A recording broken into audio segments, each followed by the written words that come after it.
Oh, howdy all, grab yourself a drink, it is time for some PathOfExile 1 discussion. Today, there's been no new news for 3.26, but because day 12 of teaser season had so much in it, I wanted to go through what I think is the highest impact new unique item that's being added to the game in patch 3.26. Why do I think this is the highest impact new unique item? Why do I think that this is going to be a chase drop from one of the new pinnacles? Well, it's because this item calls back to something that is a chase unique that already exists in the game at the moment. This is one of the best items that drops from the uber-searing Exarch, Crystallized Omniscience. Now, this has been in the game since patch 3.17, and it was utterly and completely broken in 3.17. It was actually quite common as well. Then it ended up being nerfed considerably, but it's still a very good item, and it's still something people can build around. The similarity between the two items is that both of them allow you to stack a very large amount of elemental penetration. In the case of Crystallized Omniscience, this is tri-elemental. In the case of the new item, it is solely to fire. And they do this through delivering a payoff for stacking something you wouldn't normally care to stack. So with Omniscience, you're stacking all three attributes simultaneously, sort of in one combined bucket. And with the new item, you're stacking fire resistance on your character. Let's just start though by talking about the drawback 55% reduced fire resistance. We do not know what this range is. It might be 50 to 60%, it might be 65 to 55%. Honestly, I personally think it might be 65 to 55%. But that's the sort of thing we'll find out once the item exists in game. Until then, we're just going to have to speculate. What does 55% reduced fire resistance mean? Some people think, oh, this just undoes one and a little bit fire resistance mods, because fire resistance mods, if you've got good ones, they're 48% fire resistance. So you're thinking, oh, this is just going to undo 1 1/4 of one of those. That's not correct. This text is actually somewhat different. The precedent for this is the Annihilating Light, another uber-searing Exarch drop. This also has a text, 70 to 60% reduced elemental resistances. So it's basically the same text as this, although it applies to all three resistances. What percentage reduced resistances mean is that all sources of resistances affecting your character are multiplied by this factor.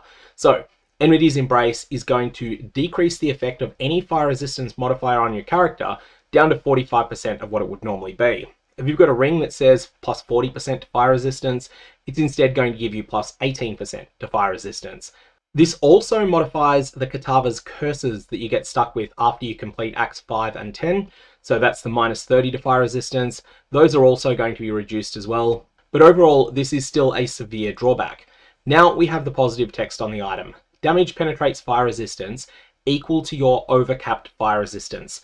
Let's break down what this means. Firstly, overcapped fire resistance, this is the amount of fire resistance on your character that is wasted because it exceeds the cap. So if you've got no increases to your base maximum fire resistance of 75%, but your character has enough fire resistance gear equipped to be at plus 275% fire res, then your overcapped fire resistance is 200%.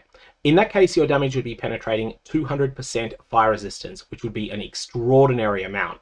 Now in practice, you're not going to get it that high because of the multiplicative reduction to the amount of fire resistance you're getting, but you could definitely get it to the point that you're penetrating 100% resist or more.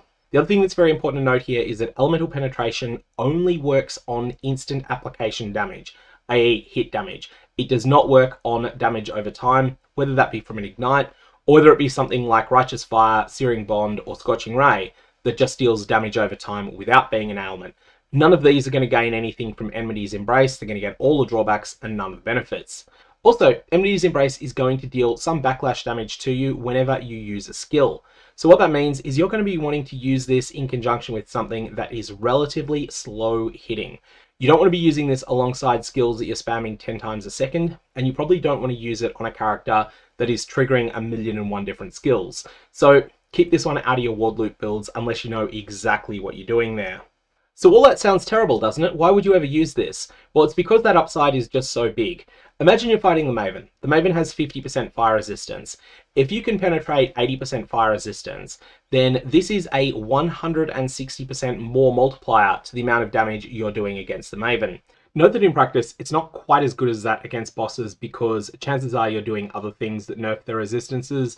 So you might be applying curses, you might be applying Wave of Conviction or some other source of exposure. There's a number of things that you're probably doing to drop their resistances. You might have other sources of elemental penetration, but even then, it's still pretty good against bosses. But let's talk where it's really good, and that is against tanky rares. What if instead you are fighting one of the most annoying monster modifiers, and this is one of the really common ones as well, of the Magma, Fire and Ignite resistant. 75 to fire resistance. This rare monster that's running around in your map, it could potentially have 125% fire resistance. However, it's still going to be subject to that cap of 75%. It would then have 50% overcap fire resistance.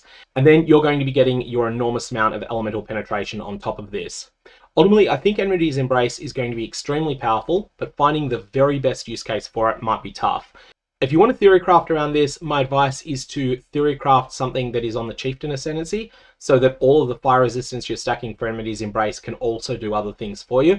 And on top of that, I would seriously consider some sort of build involving Volcanic Fissure of Snaking, which is arguably the best slow-hitting skill that deals fire damage in the game at the moment. It's not necessarily the only option that you've got, but it's where I would be starting. The other thing is that Volcanic Fissure of Snaking looks like it could be pretty good even if you can't get Enmity's Embrace. And I think that's a really important thing because I've got a feeling this item could be rare. There's a teaser here that indicates it's probably from a Pinnacle boss. It's not guaranteed to be. But they do introduce it here after saying defeating the Pinnacle bosses will grant you powerful new uniques. So I think there's a realistic chance that this comes from one of the new Pinnacle bosses. And I also think there's a realistic chance it's the rarest drop from said Pinnacle boss, and that it might be in pretty hot demand in Trade League. So you definitely want a build that can work before you've got this item, or alternately, something that can re-roll into a build that works with this item once you're able to secure it, because it might not be easy to get your hands on. That said, I think it's the most exciting unique item that has been teased so far in patch 3.26. I'm thinking I might end up playing around with it, with a goal of eventually using it on some sort of Volcanic Fissure of Snaking or similar build Chieftain. This might be something I hold off on doing until I've got a Mage Blood, so that Mage Blood can then send my fire resistance absolutely into the stratosphere. That's something I'm going to have to decide upon over the next few days. Anyways, I'm going to leave it there. Most exciting new unique in my opinion. May your Val Orbs have interesting results, and don't put any sort of quality on this that increases that minus 55% reduced fire resistance mod, whatever quality types end up affecting that stat, because if you do, you're going to be pretty sad.